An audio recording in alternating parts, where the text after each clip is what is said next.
آج کل انٹرنیٹ اور سوشل میڈیا کی دنیا میں ایک ترکی فلم سیریز سجین کا بہت زیادہ تذکرہ چل رہا ہے۔ سجین قرآن کریم میں موجود وہ لفظ ہے جسے جہنمی لوگوں سے منسوب کیا گیا ہے۔ قرآن کریم کی آیات کے مطابق سجین جہنم میں وہ جگہ ہوگی جو سب سے نیچے گرے ہوئے لوگوں کے لیے ہوگی، یعنی وہاں پر بدکردار، اخلاقی اور دینی طور پر گرے ہوئے لوگوں کو ڈالا جائے گا۔ سجین نام کی سیریز ترکی میں ریلیز ہوئی ہے اور اس کے بعد اس سیریز پر ایک انڈونیشین ڈائریکٹر نے انڈونیشی زبان میں سجین نام کی فلم بھی بنائی ہے، اور ویڈیو میں دکھائے گئے فلم کے پوسٹر میں دیکھ سکتے ہیں کہ اس فلم کا جو پوسٹر ریلیز کیا گیا ہے اس میں فرش پر قرآن کریم بکھرے ہوئے نظر آ رہے ہیں۔ ایک لڑکی بھی دکھائی گئی ہے کہ جس کے جسم پر ایک سیاہ رنگ کی چادر ڈالی گئی ہے۔ اس چادر پر بسم اللہ الرحمن الرحیم اور آیت الکرسی لکھی ہوئی واضح نظر آ رہی ہے۔ ان چیزوں اور کلپس نے لوگوں کو بے حد برہم کر دیا ہے۔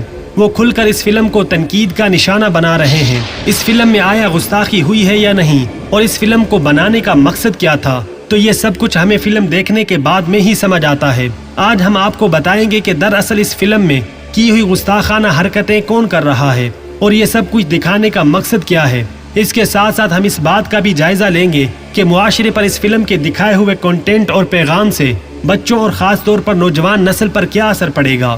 تو پیارے دوستو، ہم جانتے ہیں کہ ویڈیو فلمز اور ایسی دوسری چیزوں پر مشتمل کنٹینٹ آج کل کی نئی جنریشن ہی زیادہ دیکھتی اور ان کا شوق رکھتی ہے، اور ہم اس بات کا بھی جائزہ لیں گے کہ فلم کے ڈائریکٹر کو کن کن پہلوؤں کا خیال رکھنا چاہیے تھا اور کن کن چیزوں سے بچنا چاہیے تھا۔ مزید اس فلم میں قرآن کریم اور شاعر مقدسہ کی دکھائی گئی گستاخی جانے انجانے میں ہوئی ہے یا پھر اس کے پیچھے کوئی اور مقصد کار فرما تھا؟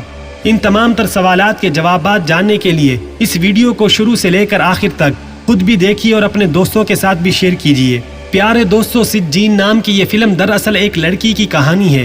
وہ لڑکی ایک شادی شدہ لڑکے کو حاصل کرنے کے لیے جادوگروں کا سہارا لیتی ہے۔ یہاں پر یہ بتانا نہایت ہی ضروری ہے کہ اس فلم اور اس سے متعلقہ ترکی سیریز دونوں کا کنٹینٹ تقریباً ایک جیسا ہی ہے، اور ان دونوں کا مقصد جادو اور اس کے طریقے لوگوں کو دکھانا ہے، جس کے ساتھ ساتھ ایک اور مقصد بھی ہے جسے ہم آگے چل کر ڈسکس کریں گے۔ یہ لڑکی جس لڑکے کو پانے کے لیے جادو کا یہ عمل کروانا چاہتی ہے وہ پہلے ہی سے شادی شدہ ہوتا ہے، اور یہاں پر یہ جاننا بھی ضروری ہے کہ جادو کی پیدائش بھی دراصل انہی افعال و اعمال کے باعث ہوئی۔ جب کوئی شخص ایک شادی شدہ جوڑے کے درمیان کسی بھی وجہ یا کسی بھی طریقے سے جدائی ڈلوانے کی کوشش کرتا ہے تو اسے جادو سے تعبیر کیا جاتا ہے، کیونکہ دنیا میں پہلا جادو بھی اسی عمل اور مقصد کے لیے کیا گیا تھا۔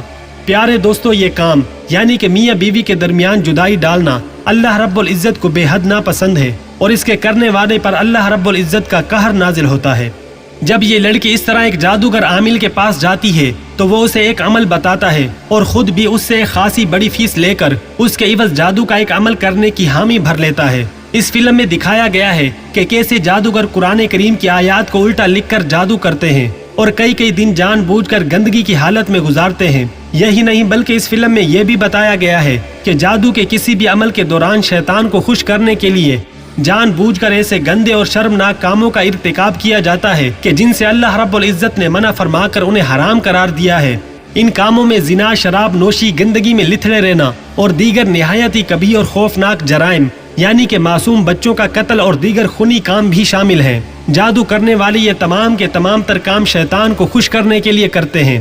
ان کاموں میں نہ صرف یہ بھیانک جرائم شامل ہیں بلکہ اس کے ساتھ ساتھ اللہ رب العزت کی کتاب یعنی کہ قرآن کریم کی بے حرمتی کرنے سے بھی گریز نہیں کرتے۔ جب یہ لڑکی جادو کرواتی ہے تو جس فیملی پر جادو کروایا گیا ہوتا ہے اسے کوئی نقصان نہیں پہنچتا۔ فلم میں دکھائی گئی چیزوں کے مطابق دراصل وہ لڑکی جس پہ جادو کروایا گیا ہے وہ لڑکی قرآن کریم کی تلاوت کی عادی ہے اور نماز روزے کے اہتمام میں بھی کوئی کسر نہیں چھوڑتی، اور اس کے ساتھ ساتھ وہ لڑکی بے حد سخی ہے اور لوگوں کی مدد کرتی ہے۔ اور یہ بھی دکھایا گیا ہے کہ اس لڑکی کا اللہ رب العزت کی ذات پر بڑا ہی پکا ایمان اور یقین ہے۔ ان تمام تر نیک اعمال کی وجہ سے جادو اس پر اثر نہیں کرتا اور پلٹ کر جادو کروانے والی لڑکی کی فیملی پر اثر کرنا شروع کر دیتا ہے۔ یوں جس لڑکی نے جادو کروایا ہوتا ہے اس لڑکی کے گھر والے ایک ایک کر کے مرنے لگتے ہیں۔ پیارے دوستو، فلم ڈائریکٹر کے مطابق یہ تمام چیزیں اس لیے دکھائی گئی ہیں تاکہ آج کل کی نوجوان نسل کو اندازہ ہو سکے کہ یہ شیطان کے پجاری جادوگر لوگ اپنے معمولی سے معمولی مفادات کے حصول کے لیے دین اسلام کا کس طرح سے مذاق اڑاتے ہیں۔ اور اس کے ساتھ ساتھ اس فلم کو بنانے کا ایک مقصد یہ بھی ہے کہ نوجوان نسل کو قرآن کریم کی جانب راغب کیا جا سکے اور اللہ رب العزت کے ساتھ ان کا تعلق مضبوط کیا جائے، اس لیے اس فلم کو بنایا گیا ہے، کیونکہ آج کے اس جدید دور میں بھی جادو کرنے اور کروانے والے بے شمار لوگ موجود ہیں جو اپنے معمولی سے معمولی دنیاوی مفادات کے لیے لوگوں کی زندگی تباہ کرنے سے اور اللہ رب العزت کے ساتھ دشمنی مول لینے سے بھی باز نہیں آتے۔ پیارے دوستو، اس تمام تر وضاحت کے باوجود بہت سارے ناقدین کا یہ بھی کہنا ہے کہ یہ میسج کسی اور طریقے سے بھی دیا جا سکتا تھا۔ اس مقصد کے لیے چاہے ظاہری طور پر ہی صحیح قرآن کریم کی توہین کرنا ضروری نہیں تھا۔ اس پر فلم ڈائریکٹر کا یہ کہنا تھا کہ ہم نے قرآن کریم کی کوئی بے حرمتی نہیں کی، بلکہ تمام کی تمام فلم کی شوٹنگ کے دوران قرآن کریم کی جگہ کسی اور کتاب کو استعمال کیا گیا ہے تاکہ قرآن کریم کی بے حرمتی نہ ہو سکے۔ اور اس فلم کے ڈائریکٹر کا مزید یہ بھی کہنا تھا کہ ہم بھی مسلمان ہیں اور ہم شاعر اسلام کی بے حرمتی کا سوچ بھی نہیں سکتے۔ پھر بھی ناقدین کے نزدیک فلم ڈائریکٹر کی وضاحت کافی نہیں۔